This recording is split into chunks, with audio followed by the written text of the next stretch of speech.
Hello friends, आज हम 10th class की बुक फुटप्रिंट्स विदाउट फीट का सेकंड चैप्टर करेंगे, जिसका नाम है the thief's story, written by Ruskin Bond. Ruskin Bond एक इंडियन ऑथर रहे हैं। इनको पद्म भूषण और पद्म विभूषण ये अवार्ड्स मिले हैं। इन्होंने 50 से ज़्यादा चिल्ड्रन बुक्स लिखी हैं। द थीप्स स्टोरी एक बहुत ही इंटरेस्टिंग स्टोरी है, जिसके माध्यम से राइटर हमें एक मैसेज देना चाहता है। मैसेज किसके बारे में है? विश्वास के बारे में, ट्रस्ट के बारे में, कि once the trust of anyone is broken everything is lost. यदि किसी का ट्रस्ट आपने तोड़ दिया, उसका ट्रस्ट लॉस्ट हो गया, तो समझ लो सब कुछ खत्म हो गया। इस चैप्टर के माध्यम से राइटर हमें एक मैसेज देना चाहता है कि human relationships are very important for us. वह बताना चाहता है the kindness of a person brings about change in a person who is very worst. जो बहुत बेकार आदमी है, बुरे चरित्र का व्यक्ति है, या जिसकी आदतें बहुत गंदी हैं, उनमें भी परिवर्तन लाया जा सकता है। किसके द्वारा? अच्छाई के द्वारा, काइंडनेस के द्वारा। आइए चलते हैं कहानी की ओर। कहानी में एक चोर है, एक थीप है, जो इस पूरी कहानी को नैरेट करता है, हमें बताता है। जब कहानी शुरू होती है तो थीप एक रेसलिंग मैच देख रहा है और वहाँ एक व्यक्ति को मिलता है। थीप हमें बताता है कि I am still a thief, मैं आज भी एक चोर ही हूँ। हो सकता है जो इंसिडेंट अब उसके साथ होने जा रहा है, उसके बाद उसमें कुछ परिवर्तन आ जाए। चोर बताता है कि मैं 15 साल का हूँ और आज रेसलिंग मैच में मैं एक व्यक्ति से मिलता हूँ जिसका नाम है अनिल। अनिल एक 25 साल का टॉल और दुबला पतला सा व्यक्ति है। इजी गोइंग पर्सन है। अकॉर्डिंग टू थीप, जो इजी गोइंग पर्सन होते हैं, बड़े सरल, साधारण, सिंपल, काइंड पर्सन होते हैं, उनको अपनी बातों में उलझाना बहुत आसान होता है। तो जो चोर है वो अनिल की तरफ अप्रोच करता है, उसकी तरफ जाता है, क्योंकि उसको लगता है कि ये बहुत ही सिंपल, काइंड फेलो है, इसको मैं आसानी से अपने कॉन्फिडेंस में ले सकता हूँ। और चोर को इतना कॉन्फिडेंस है कि he is very expert, he is very successful hand in thief, के थीवरी में, जो चोरी करने में उसको जो है बहुत ही महारत हासिल है। और जैसे ही वह अनिल की ओर चलता है तो अनिल को कहता है, you look a bit wrestler, तुम एक पहलवान दिखाई देते हो। यानी कि उसकी चापलूसी कर रहा है। चोर को ऐसा लगता है कि चापलूसी करने से फ्रेंड्स बड़े इजीली बन जाते हैं। अनिल ये बात सुनता है और रिप्लाई करता है कि यू ऑल्सो, तुम भी पहलवान लगते हो। इस बात को सुनकर के चोर बड़ा सरप्राइज्ड हो जाता है और कहता है कि yes I do a bit, हाँ मैं थोड़ी बहुत पहलवानी कर लेता हूँ। जबकि चोर खुद में एक दुबला पतला व्यक्ति था। तब अनिल चोर को उसका नाम पूछता है। चोर के नाम के बारे में एक बात आपको बता दूं, ये जो थीप है हर महीने अपना नाम चेंज करता रहता है, क्योंकि इसको डर है कि कहीं पुलिस उसको पकड़ ना ले, या फिर वो एम्प्लॉयर्स जिनके यहाँ उसने काम किया है वे उसकी पहचान किसी को बता ना दें। तो यह अपना नाम बताता है हरी। अब इसने आज एक नया नाम रखा है हरी, और अनिल को इस प्रकार से कहता है कि मेरा नाम हरी है। तभी वहाँ पर जो रेसलिंग मैच चल रहे हैं उसमें क्या हो रहा है, जो रेसलर्स हैं उनकी बॉडी पे ऑयल लगा हुआ है और वे एक दूसरे के सामने ग्रंटिंग कर रहे हैं, एक दूसरे के सामने गुर्रा रहे हैं, एक दूसरे को उठा करके नीचे पटक रहे हैं। इस प्रकार से मैच भी साथ के साथ चल रहा है। अनिल वहाँ से चल पड़ता है, लेकिन हरी उसको फॉलो करता है, उसका पीछा करता है। और जब वह उसको पीछा करता है तो अनिल उसको दोबारा फिर हेलो बोलता है। हरी उसको एक स्माइल देता है और अनिल उस स्माइल से इंप्रेस हो जाता है, क्योंकि ये क्वालिटी है थीप की कि वो इस प्रकार से स्माइल देता है कि दूसरा उसके साथ बात जरूर करे। जैसे ही अनिल हेलो कहता है, हरी उसको बोलता है कि आई वॉन्ट वर्क, मुझे काम चाहिए। बट अनिल रिप्लाई करता है कि आई कांट पे, मैं आपको पेमेंट नहीं दे सकता, पैसे नहीं दे सकता, तो मैं आपको काम कहाँ से दूं। अब हरी को एहसास होता है कि शायद उसने मिस जज कर लिया है अनिल को, यानी कि उसको तो ऐसा व्यक्ति चाहिए था जिसके पास पैसा हो, जहां से वो चोरी कर सके।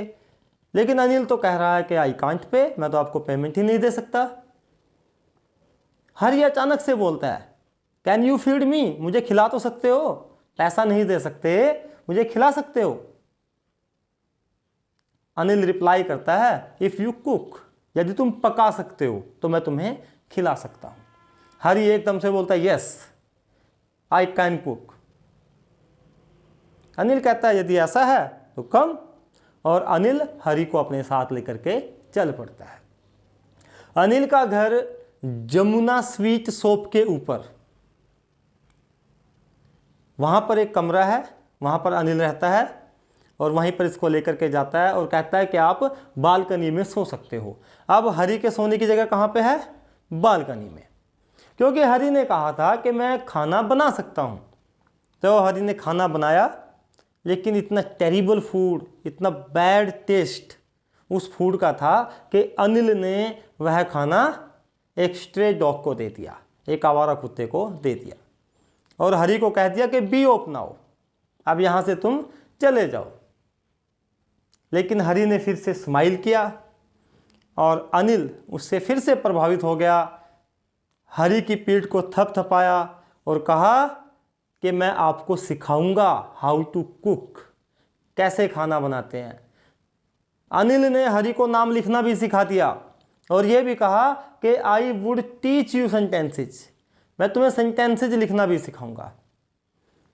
अब हरी के माइंड में एक बात आती है कि यदि मैं पढ़ लिख जाऊं, एजुकेटेड पर्सन हो जाऊं, तो मैं बहुत कुछ अचीव कर सकता हूं। अब मैं छोटी चोरियां करता हूं, तब मैं बड़ी चोरियां करूंगा।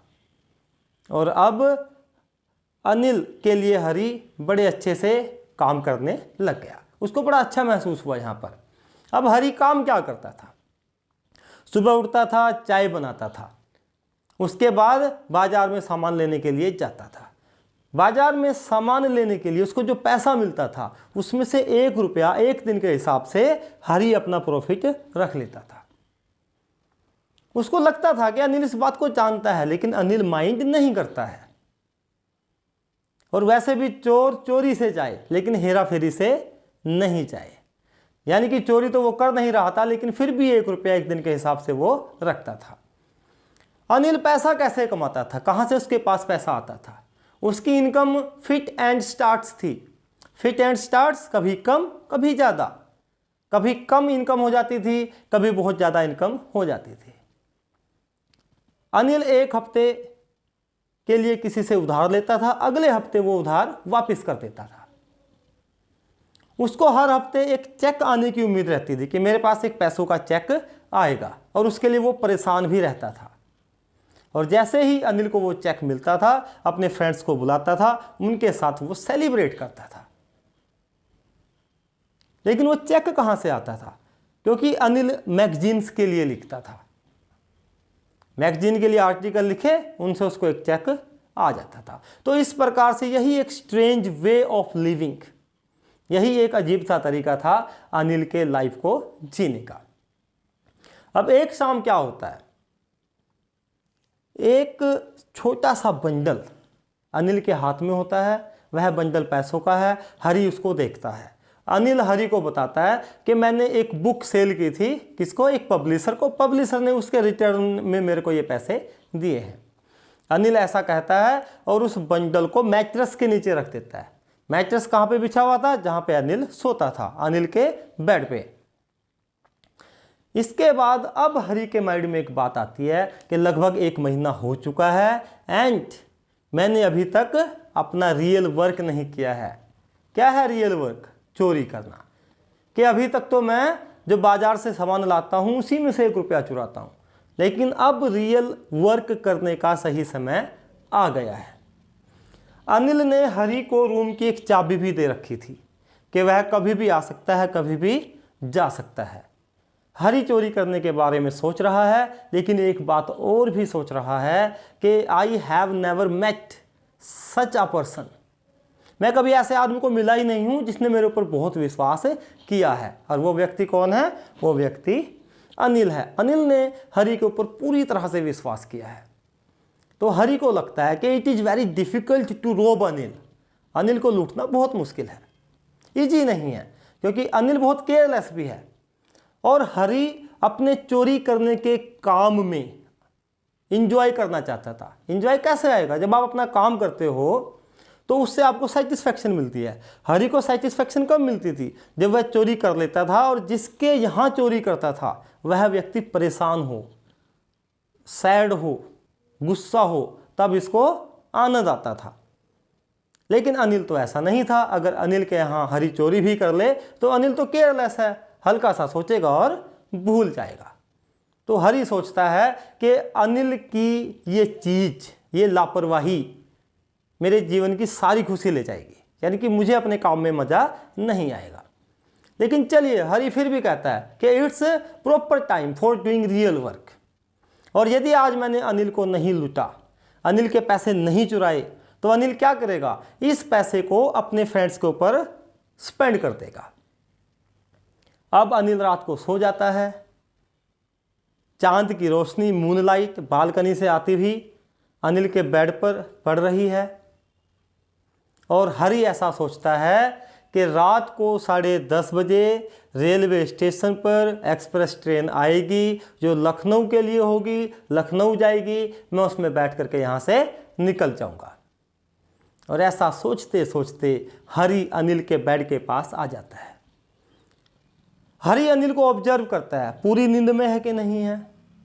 और ऐसे जब वह ऑब्जर्व कर रहा था तो क्या देखता है कि अनिल का चेहरा पूरी तरह से शांत है, बड़ी साउंड स्लीप, बड़ी गहरी नींद में है, बड़ी शांति से, बेपरवाही से वह सो रहा है। ये देख करके हरी को एहसास होता है कि मेरे चेहरे पर तो बहुत निशान है, चोट के निशान हैं। हो सकता है भागते हुए लग गए हों, चोरी करते हुए लग गए हों, पुलिस से भागते हुए उसके चेहरे पर चोट के निशान आ गए हों। लेकिन अनिल का चेहरा बिल्कुल भी, उस पर किसी प्रकार की कोई रिंकल्स नहीं है, कोई झुर्रियाँ नहीं है। जबकि अनिल 25 साल का है और हरी 15 साल का है। इस प्रकार से हरी ये बातें सोचता हुआ मैट्रेस के नीचे अपना हाथ ले जाता है, पैसों को सर्च करता है, पैसे निकालता है। और जैसे ही पैसे निकालता है अनिल का फेस हरी की तरफ टर्न हो जाता है। हरी एकदम से थोड़ा घबरा जाता है और वहाँ से भाग लेता है। अनिल तो उठता ही नहीं, वह तो सोया रहता है। अब भागते भागते हरी पैसों को चेक करता है कि पैसे कितने हैं।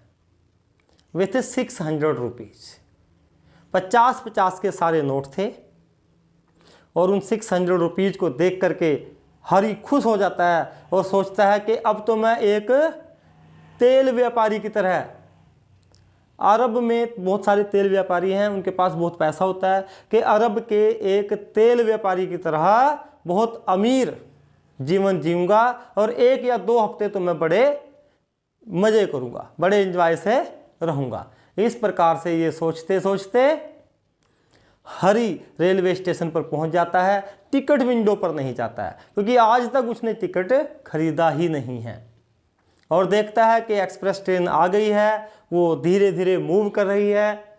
हरी उसमें जंप करके अंदर जा सकता था, लेकिन हरी के पैर ही नहीं उठे। वह हेजिटेट कर गया, हिचकिचा गया। लेकिन हरी कहता है कि मैं एक्सप्लेन नहीं कर सकता कि मैं क्यों हिचकिचाया, मैं ट्रेन के अंदर क्यों नहीं गया, मैं एक्सप्रेस ट्रेन में क्यों नहीं बैठा, मैं क्यों नहीं भागा। इसका कोई भी रीज़न हरी के पास नहीं है। ट्रेन चली जाती है, हरी स्टेशन पर अकेला रह जाता है। अब हरी सोचता है मैं किसी फ्रेंड के पास जाऊं, लेकिन हरी का तो कोई फ्रेंड है ही नहीं। उसने आज तक कोई फ्रेंड बनाया ही नहीं। हरी का ये मानना था कि जो फ्रेंड्स होते हैं वो मुसीबत होते हैं, वो ट्रबल क्रिएट कर सकते हैं, इसलिए दोस्त तो उसका कोई था ही नहीं। अब वह किसी होटल के बारे में भी नहीं सोच सकता था कि मैं किसी होटल में जाऊं और वहां पर स्टे करूं, क्योंकि हो सकता है होटल वाले या आसपास के लोग उसके ऊपर शक करने लगे। इस कारण वह किसी होटल में भी नहीं जाता है। अब वह केवल एक ही पर्सन को जानता है, एक ही आदमी को जानता है, एक ही व्यक्ति को जानता है, और वो व्यक्ति है अनिल। लेकिन अनिल के पास जा नहीं सकता, क्योंकि अनिल का तो वह पैसा चुरा करके लाया है। ऐसा सोचते सोचते हरी स्टेशन को छोड़ता है और बाजार की तरफ चलना शुरू कर देता है। चलते चलते हरी के माइंड में कुछ बातें आती हैं। बातें कैसी कि मैंने आज तक बहुत सारे लोगों को लूटा है, उनके फेस एक्सप्रेशंस देखे हैं, और हरी कहता है कि यदि आप किसी लालची व्यक्ति को लूटते हो, जो ग्रीडी पर्सन हो, उसके चेहरे पर आपको डर दिखाई देगा, फियर दिखाई देगा। और यदि आप किसी अमीर व्यक्ति को, रिच पर्सन को लूटते हो, तो उसके चेहरे पर आपको क्या दिखाई देगा? एंगर, गुस्सा दिखाई देगा। गरीब व्यक्ति के बारे में हरी कहता है कि यदि आप किसी गरीब व्यक्ति को रॉब करते हो, लूटते हो, उसका पैसा छीनते हो, चोरी करते हो, तो वह अपनी इस कंडीशन से समझौता कर लेता है। उसके अलावा और कोई भी ऐसा उसने चेहरा अब तक जज नहीं किया था। अगर किया था तो किसका चेहरा जज किया था? अनिल का। और अनिल क्या है? केयरलेस है। अनिल के बारे में सोचता है कि अनिल को अब कैसा महसूस होगा, क्योंकि उसका पैसा मैंने चुरा लिया है। कहता है कि अनिल केवल थोड़ा सा उदास होगा, सैड होगा थोड़ा सा, और वो भी बहुत कम समय के लिए। और उदास इस वजह से नहीं होगा कि उसका पैसा चुरा लिया है, not for the sake of money. Anil किस वजह से उदास होगा? क्योंकि उसका ट्रस्ट टूटा है, क्योंकि उसका विश्वास तोड़ा है। किसने? हरी ने। इस वजह से अनिल थोड़ा सा सैड हो सकता है, परेशान हो सकता है। अब हरी ये बातें सोच रहा है, वो मैदान की ओर चल पड़ता है। मैदान में एक बेंच पे बैठ जाता है, ऊपर से बारिश हो रही है, और पैसा उसने अपने पायजामे के स्ट्रिंग में, पजामे के नाड़े में उसने पैसे को रखा हुआ है। ऊपर से बारिश हो रही है, उसकी शर्ट, उसका पायजामा सारे गीले हो चुके हैं, उसके कपड़े उसके बदन से चिपक रहे हैं। वह पैसों को देखता है, पैसे भी हल्के से डंप हो चुके हैं, मतलब गीले हो चुके हैं। क्लॉक टावर मिडनाइट का टाइम शो कर रही है, रात के 12 बजे का समय शो कर रही है। हरी सोचता है अब वो अनिल के लिए खाना नहीं बना पाएगा, अब वो लर्निंग नहीं कर पाएगा, सेंटेंसेस को नहीं सीख पाएगा, एजुकेटेड पर्सन नहीं बन पाएगा। अनिल के बारे में हरी एक बात और सोचता है कि अगर ये पैसा अनिल के पास होता तो अनिल उसको 2 या 3 रुपए दे देता कि जाओ और सिनेमा देखो, लेकिन अब तो सारा का सारा पैसा मेरे पास ही है। इस प्रकार से इन विचारों के कन्फ्लिक्ट में हरी अंत में एक डिसीजन ले लेता है कि वह वापस जाएगा, और किसके पास जाएगा? अनिल के पास जाएगा। तब जल्दी से वहां से भागता है, अनिल के पास पहुंचता है, देखता है अनिल अभी भी सो रहा है। चुपचाप पैसे मैट्रेस के नीचे वहीं पर रख देता है। हरी कहता है कि चोरी करना बहुत आसान है, it is very easy to steal money from others, but if we want to return that money, हम उस पैसे को अगर वापस करना चाहें तो बड़ा डिफिकल्ट है। वापस तो कर दिए, लेकिन बिना देखे वापस करना बहुत मुश्किल है। अगर अनिल उसको ऐसा देख लेता तो उसको कैसा फील होता। तो हरी ये बात भी सोच रहा है कि मैं पैसा तो वापस कर रहा हूँ, लेकिन बिना देखे पैसे को वापस करना बहुत ही मुश्किल है। सुबह होती है, हरी क्योंकि रात को बहुत लेट नाइट तक जागा था, सोया पड़ा रहता है। जब उठता है तो देखता है कि अनिल ने उसके लिए चाय बना दी है। अब एक और थिंग यहाँ पर होती है कि अनिल हरी को 50 रुपए का एक नोट देता है। हरी घबरा जाता है कि शायद अनिल को पता चल चुका है, क्योंकि जब वो 50 रुपए का नोट हाथ में लेता है तो वो नोट अभी भी नम है, अभी भी गीला है, और हरी को ऐसा लगता है कि अनिल को पता चल गया। लेकिन अनिल उसे कहता है कि अब मैं तुम्हें रेगुलर पर मंथ पैसा दिया करूंगा। इस प्रकार से हरी को लगता है कि अनिल को पता लगने के बावजूद भी उसने कुछ इस प्रकार से कोई दिखावा नहीं किया, कोई आंखों से उसकी नहीं पता चला, उसके चेहरे से कोई ऐसा आभास नहीं होने दिया अनिल ने कि मुझे हरी की सारी बात पता लग चुकी है। और अनिल कहता है कि आज हम क्या सीखेंगे, सेंटेंस सीखेंगे। तो हमने देखा किस प्रकार से अनिल की अच्छाई ने एक चोर को पूरी तरह से चेंज कर दिया, उसके हर्ट को बदल दिया, उसको एक बुरे व्यक्ति से अच्छा व्यक्ति बना दिया। तो रस्किन बॉन्ड का यही एक मैसेज है कि हमें अगर किसी के ऊपर विश्वास है या किसी का हमारे ऊपर विश्वास है तो उसको बना करके रखना चाहिए। आई होप कि आपको पूरी वीडियो समझ में आई होगी। आप मेरे चैनल को सब्सक्राइब करें, वीडियो को लाइक करें, रेड बेल आइकन को दबाएं ताकि आने वाले वीडियोज़ के नोटिफिकेशंस आपको मिलते रहें। और हाँ, वीडियो को लाइक अवश्य करें। Thank you, have a nice time.